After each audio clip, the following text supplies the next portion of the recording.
I think just about every person alive has hit at least one phase of life where it at least feels for a brief period of time like their entire life is falling apart. Like everything they have worked for is crumbling, everything they have valued and tried to hold on to is slipping away. And sometimes when this happens, it's clearly not your fault. It's just a horrible sequence of events.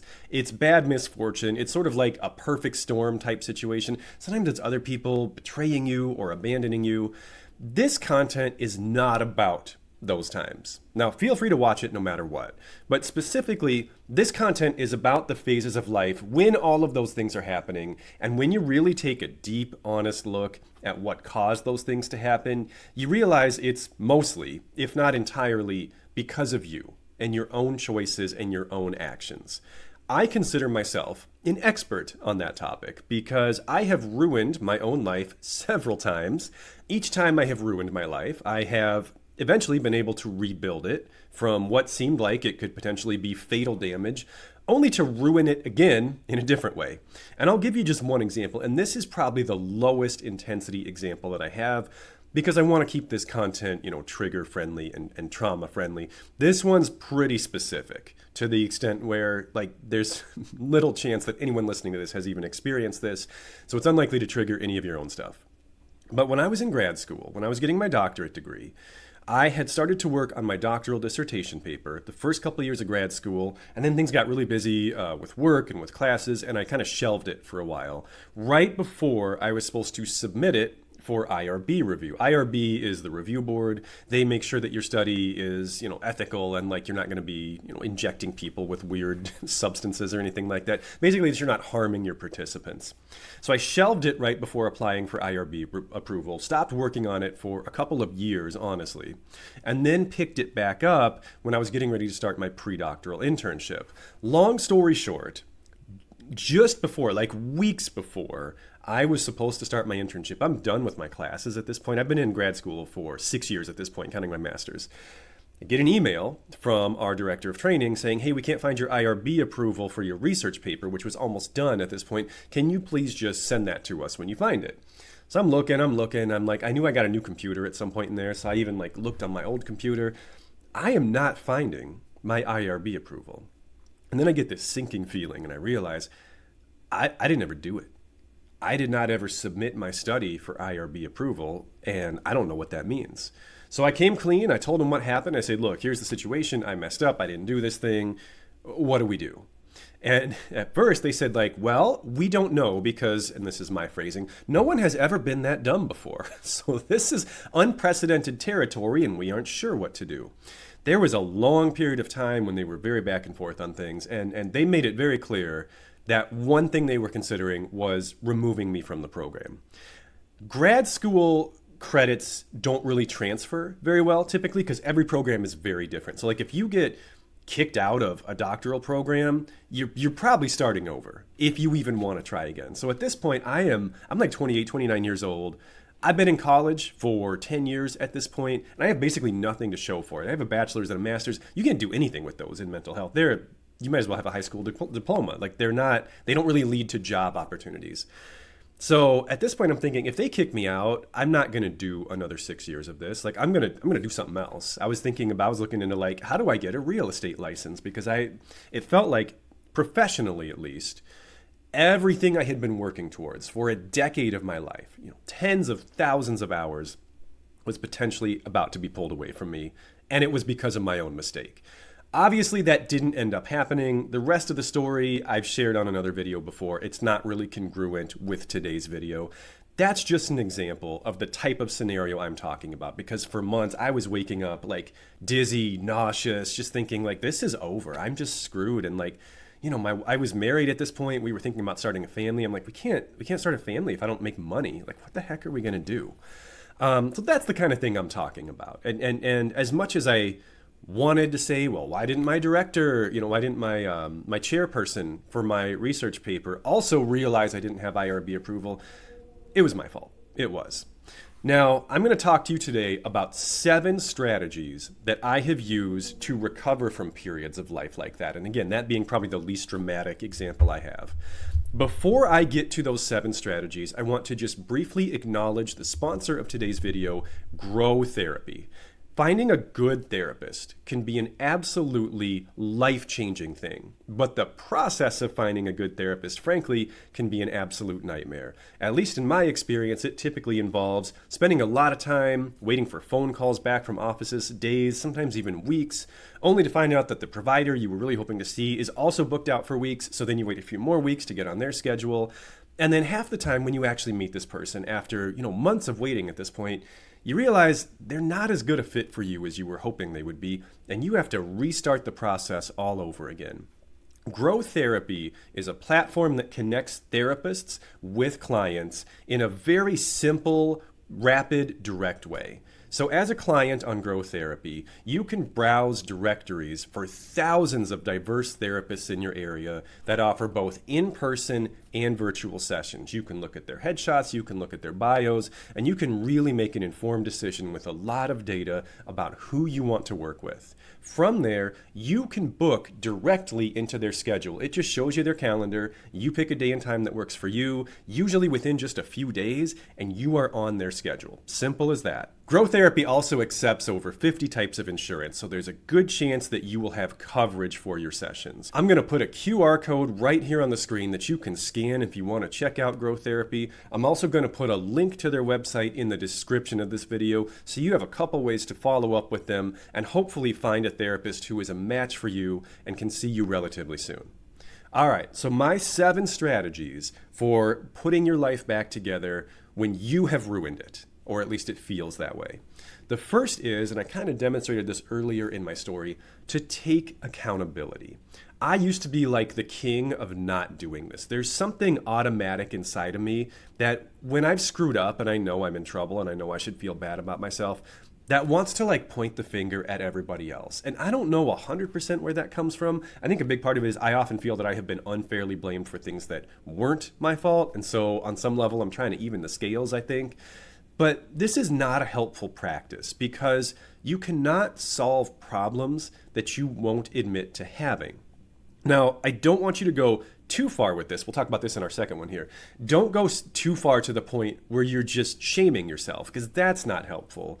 But you do have to be able to look at what happened and figure out what did I do wrong and what should I do differently in the future. Otherwise, even if you solve this particular incident, you're probably going to find yourself back in this hole in the future.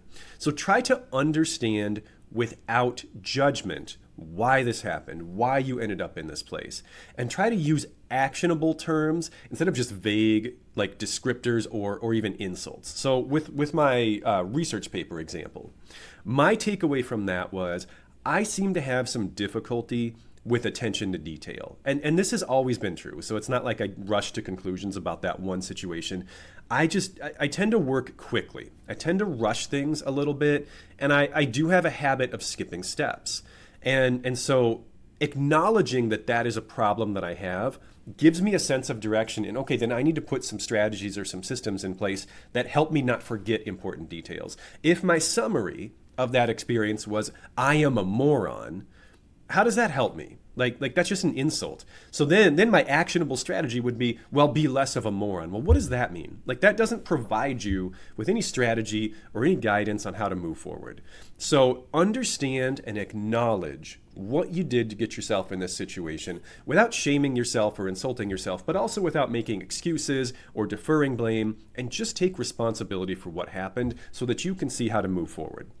Now, the second thing, and this is sort of the counterpart to the first thing, is to give yourself context. Look at the circumstances that were surrounding the event. It's really important not to judge ourselves in ignorance or in isolation, the way the rest of the world does, not to pretend that we don't know our own circumstances or our own backstory.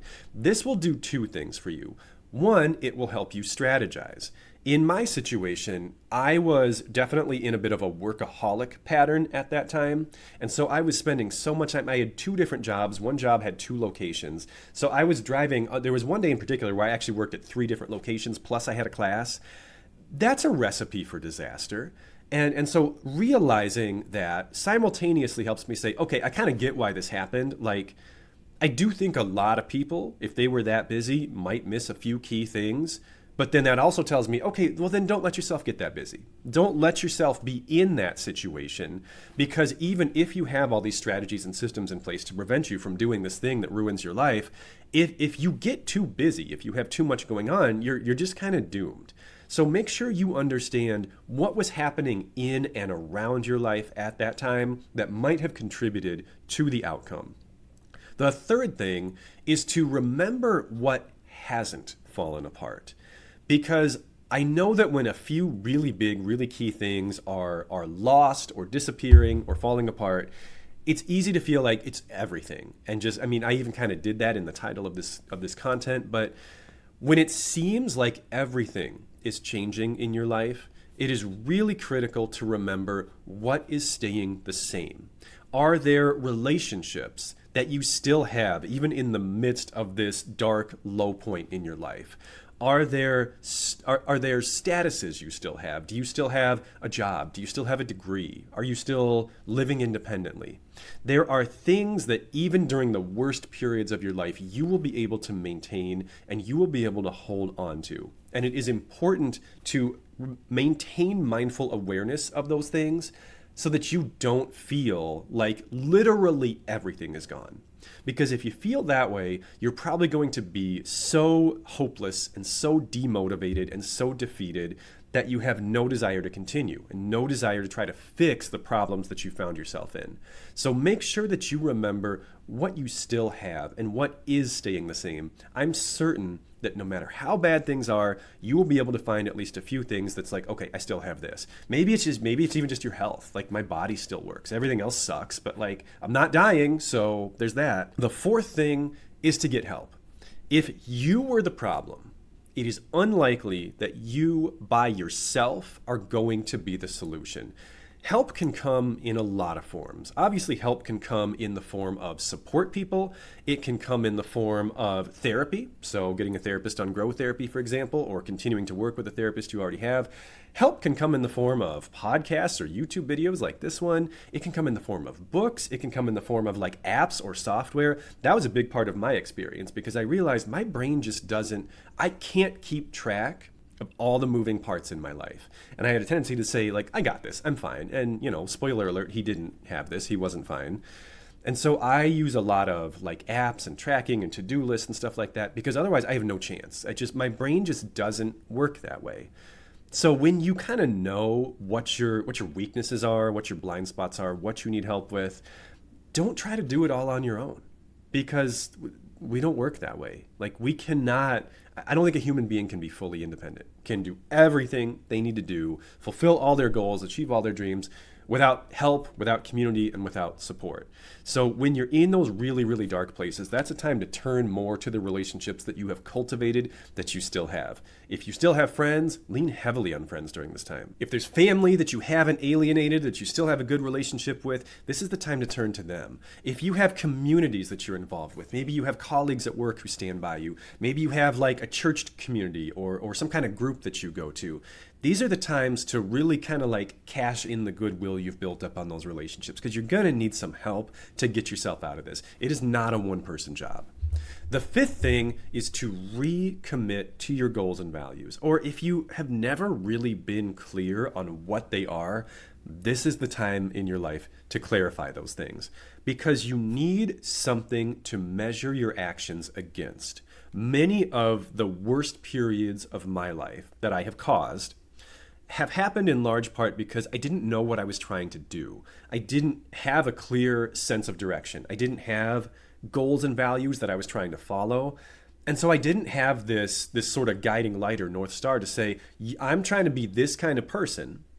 And so every step I can take, every action I can engage in either gets me closer to being this person or farther away from this person. Or in some cases, it's just a parallel. It doesn't move you closer or farther. If you don't have that, how can you evaluate an action? How can you figure out if a thing you're going to do is good or bad or right or wrong or moves you closer to or farther away from the person you want to be? So often our lives fall apart because we don't have a sense of direction, because we can't point to something and say, here's what I'm trying to be. Here's who I want to be. Here's what I'm trying to do. And so everything we do is basically just like on the pleasure principle. It's like, does this feel good or not? And when you just do things that feel good, you are very, very likely to end up in this hole. Your life is very, very likely to fall apart because you're not building anything. You're not creating anything. You're not moving towards anything. This isn't my example, but this is an example of something I see a lot in therapy. I often see this as a major contributing factor to infidelity in relationships, where if one partner doesn't have a set of standards for themselves about like, I want to be this type of person, I want to be this type of husband or wife or partner or parent in some cases, and they're just trying to have a good life, air quotes, or like enjoy life, then they don't in the moment have that built-in kind of like automatic break of like, you probably shouldn't be talking to this person right now because having this relationship with this person is going to take you farther away from the person that you want to be. And they often don't realize, like, it sounds basic, I know, but this is something we got to keep in our minds. They often don't realize that that's not congruent with the kind of person they want to be until they've made the mistake and until they've jeopardized or potentially ruined their relationships. That's when they're like, oh, this was actually really important to me and I probably shouldn't have done that. So this is the time to get really clear with yourself on what you want and who you want to be. Because without that, it is impossible to gauge whether a potential action is correct and likely to succeed. The sixth thing is to cut out distractions and narrow your scope. These turning points in life, these places where most things are falling apart, they are sort of like the real life equivalent of a playoff elimination game. Like, this is a make or break situation for you.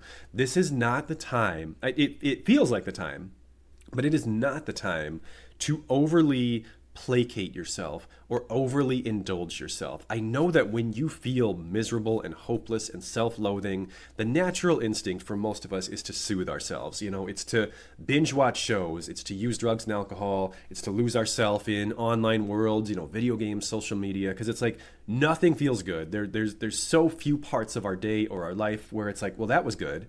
And so it's natural to want to turn towards the few sources of positivity that still exist in your life. But these things at this point in your life are distractions and should be used minimally, if at all. At the risk of mixing metaphors, what it makes me think of is I recently bought a weed torch. Disclaimer, I should explain what I mean by weed torch. Not like for marijuana, but for like weeds growing, you know, in your landscaping, for example. It's been a very wet summer in Iowa, and as a result, our weed growth is like 3 times what it normally is. And I was getting completely overwhelmed by trying to pull the weeds. So I bought this thing. In my head, I watched a couple TikTok videos. It looked like it was going to be just like a flamethrower. But what it is, it's kind of this long tube that you attach to a propane cylinder. What it really is like is it's more like a large lighter. I overestimated how powerful this thing was going to be. And so the first time I used it, I'm out there like Ramboing the weeds and just kind of flailing it around. And basically nothing was happening. The weeds were like turning a slightly darker color. And I was like, this thing sucks. It doesn't work. Watched an actual YouTube tutorial on it. And the guy I was watching would hold the torch on a single weed for like 10 to 15 seconds probably. And then it would look like nothing is happening. And suddenly the weed would just like deteriorate massively. Because what's happening is it has to get to a flash point. You know, a living plant has a lot of water inside of it. And it has to get hot enough for that water to evaporate. And then it withers and dies in like a second. But you have to hold that torch on the weed long enough to burn out all of the moisture. That is sort of how our problems in life work as well. A lot of us take a very scattered approach to solving problems, and we do a little bit of a lot of things, and then it doesn't feel like we're getting anywhere. You need to keep that flame on one weed for long enough to burn that liquid off. So in your life, you need to keep your focus on one problem, not like literally 24/7, but as close to it as you can stand, basically, until you can actually burn that weed down. When you're just all over the place every day, nothing really changes, nothing really gets done. And dealing with big problems, solving major issues, requires prolonged periods of sustained focus, which is often not our instinct when we are suffering. The seventh thing is to not overgeneralize or catastrophize. Even if you have lost every relationship that you've built up, even if you've lost every status that you've worked hard to achieve, personally, professionally, academically, one thing that you will never lose, no matter how bad your life gets, are the skills that you used to get to that point in the first place. And even when everything falls apart, and even when you lose everything and have to rebuild, it will not take you as long the second time because you have retained the skills you used to initially build it. This one is a little bit like dying, or like dying in a hardcore game mode. If you're not a gamer, hardcore game mode means like when your character dies, they're dead forever. Like you can't reload a save. It's like it's permadeath. Or maybe it's a game, this has happened to me, where a save gets corrupted and you lose all your stuff. My son and I played Subnautica for the first time a couple of years ago, which is a underwater survival game. And our save got corrupted. So we were like a month in. We'd been playing every night for about an hour. We'd accomplished a lot. And we had this really cool base and stuff like that. And we lost everything. And we're like, wow, that sucks. Like we just lost a month worth of work. And so it felt like we're going to have to redo everything for a month to get back there. But when we restarted, we had skills already and we had knowledge of the game. And we actually got ourselves back to that point in, I think it was 2 or 3 days. So the amount of time it takes to rebuild is much, much less in most cases than the amount of time it takes to initially build, because you have learned from your experiences, you have learned from your mistakes, and you will be able to get there more quickly next time. So even if you can't find a single external thing that you still have, focus on what you still have internally and realize you haven't lost as much as you think. If you lost 10 years worth of work, that doesn't mean the next 10 years of your life is going to have to be dedicated to rebuilding that. It will probably be a fraction of that time. These are the 7 things that have served me well in my personal journey, the multitude of times that my life has fallen apart. I sincerely hope that they help you as well, and I will give one last shout out and mention to Grow Therapy. Getting connected with a good therapist can be a literal lifesaver when you are in a dark season of life. So please consider checking them out and seeing what they have to offer. Take care, and I will see you next time.